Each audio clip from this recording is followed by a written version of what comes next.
ॐ अधारयन्त वह्न्यः अभजन्त सुकृत्यया भागम देवेषु यज्ञम्।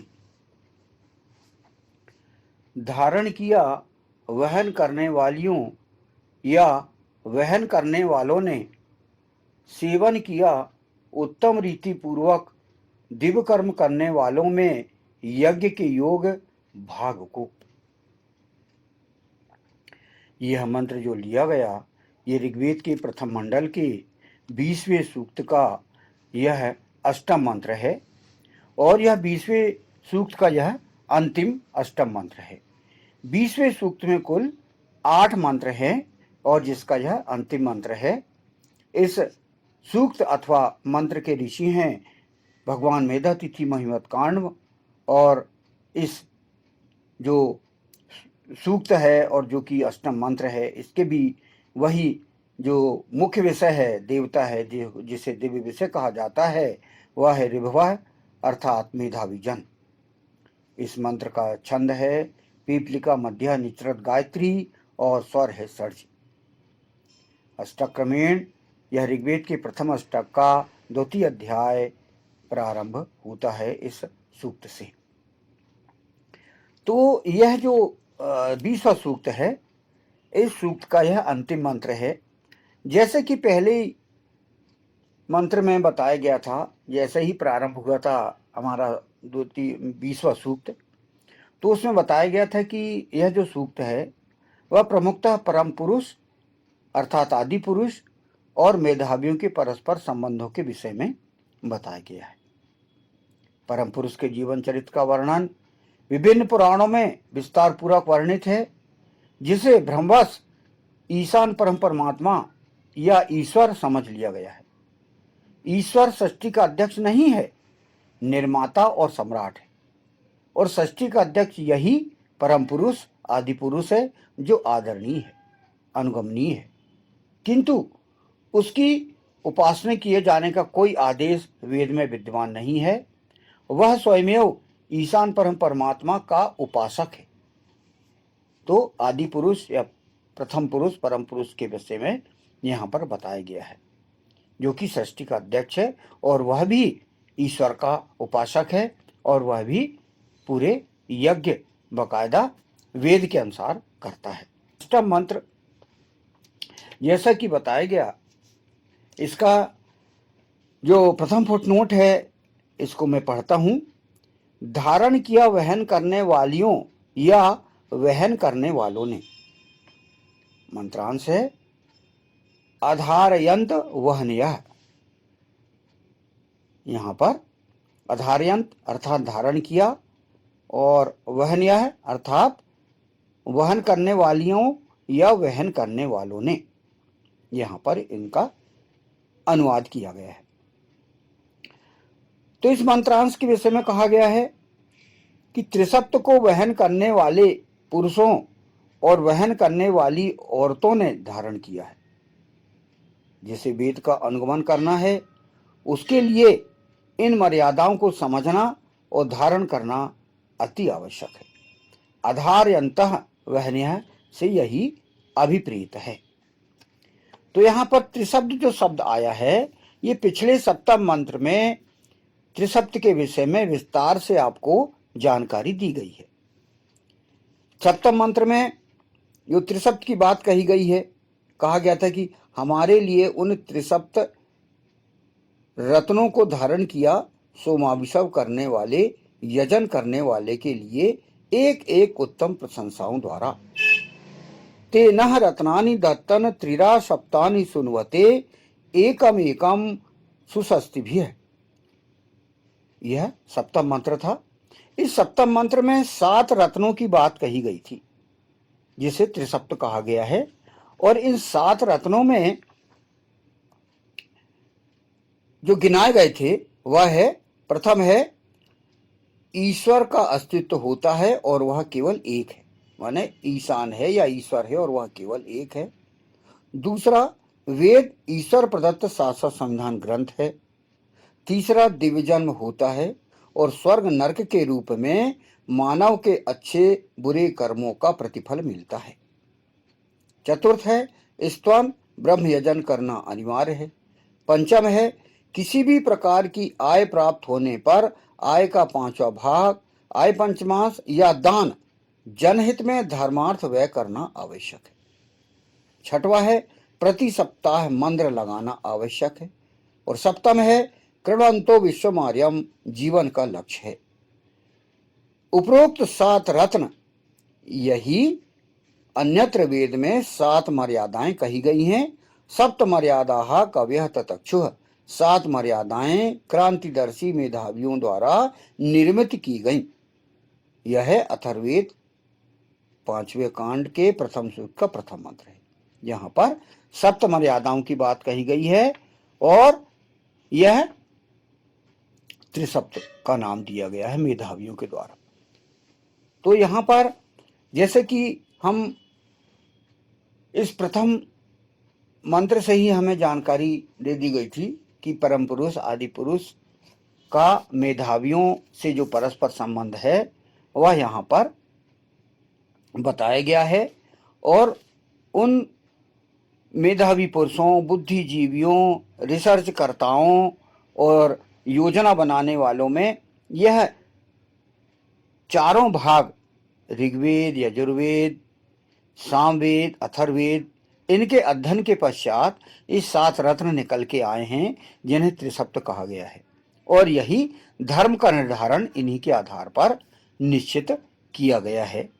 ये जो 7 रत्न हैं ये बहुत ही महत्वपूर्ण हैं और जिनका अनुगमन जो वेद का अनुगमन करना चाहते हैं उसके लिए, उन लोगों के लिए मर्यादाओं को समझना और धारण करना अति आवश्यक है। जो वेद को चाहते हैं कि वे अनुगमन वे करें, वेद की जो जीवन व्यवस्था है उसे अपनाएं और त्रिसप्त को वहन करें, त्रिसप्त को धारण करें और पुरुष औरत सभी मिलके इसको धारण कर सकते हैं। फिर यहाँ पर आगे बताया गया है, अगला फुटनोट है, सेवन किया उत्तम रीति पूर्वक दिव्य कर्म करने वालों में यज्ञ के योग भाग को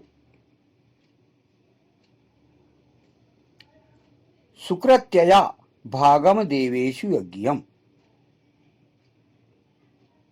सेवन किया अर्थात इसका मंत्रांश है अभजंत।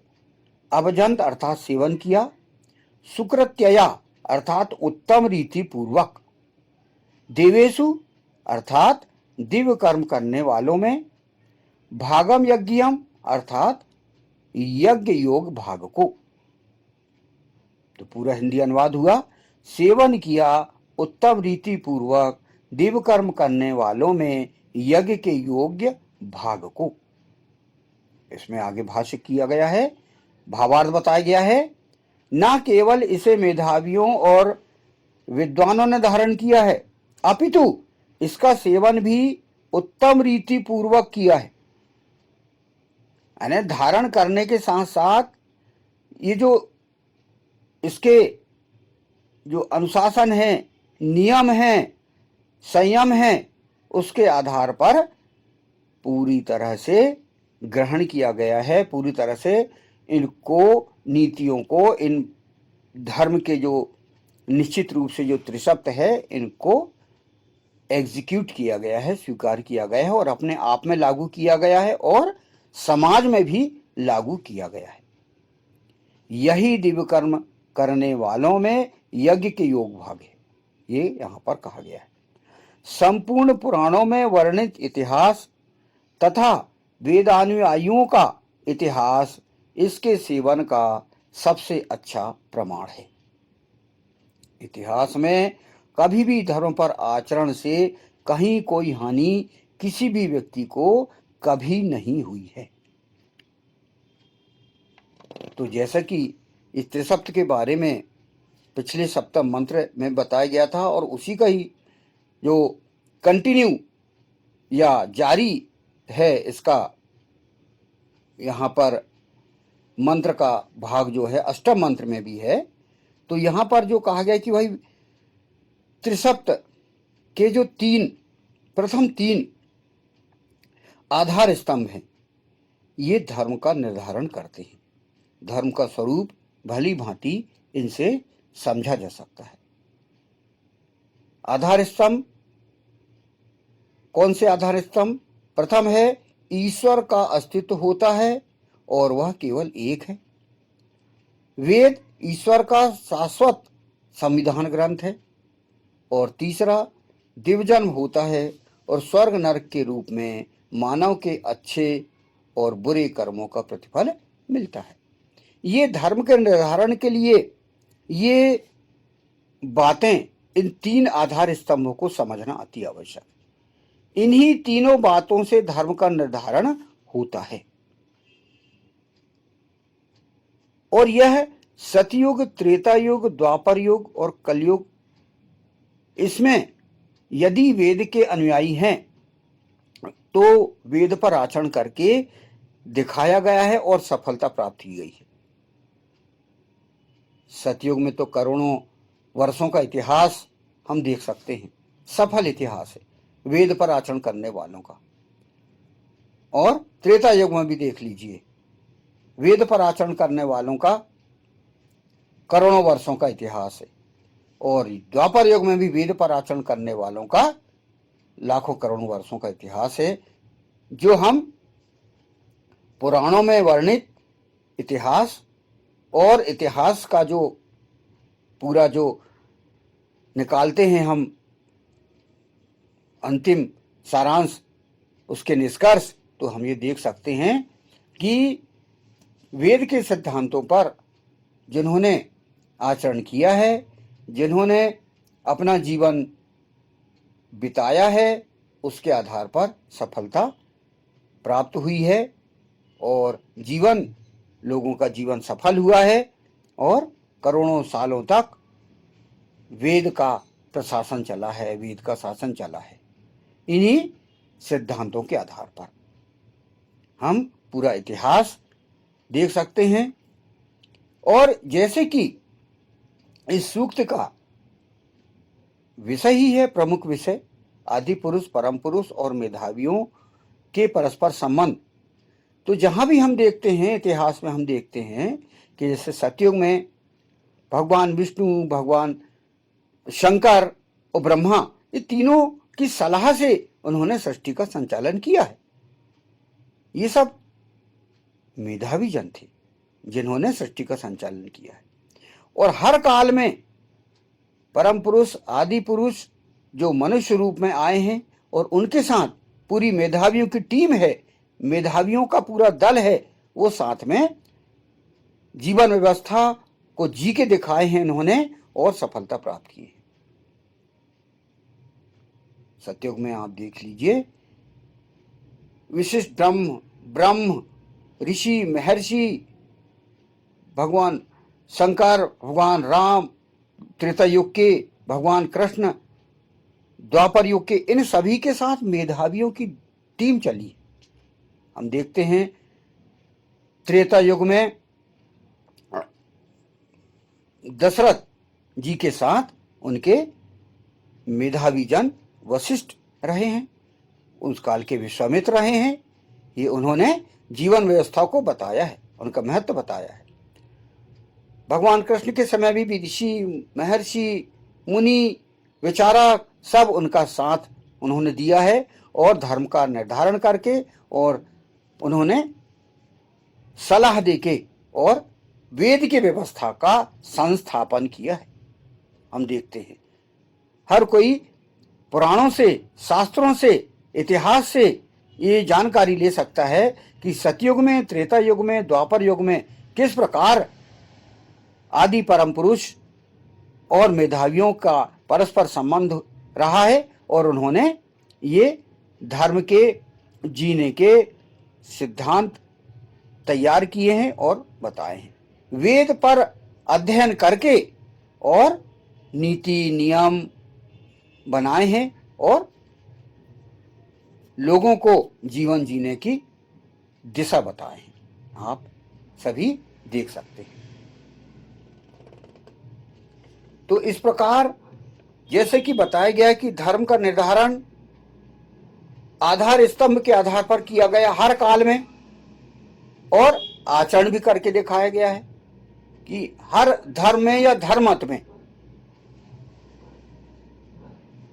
उपासना आवश्यक है, फिर दान आवश्यक है, और जो मीटिंग्स वगैरह होती हैं वो सभी रहती है। तो इस प्रकार ये अष्टम मंत्र में यह बात इतनी बताई गई है जिसको हम समझें और स्वीकार करके और हम हमारा जीवन बिताएं। इत्युंशम। धारण किया वहन करने वालियों या वहन करने वालों ने, सेवन किया उत्तम रीति पूर्वक देवकर्म करने वालों में यज्ञ के योग्य भाग को। ओम अधारयंत वहन्यः अभजंत सुकृत्यया भागम देवेषु यज्ञम। ओम।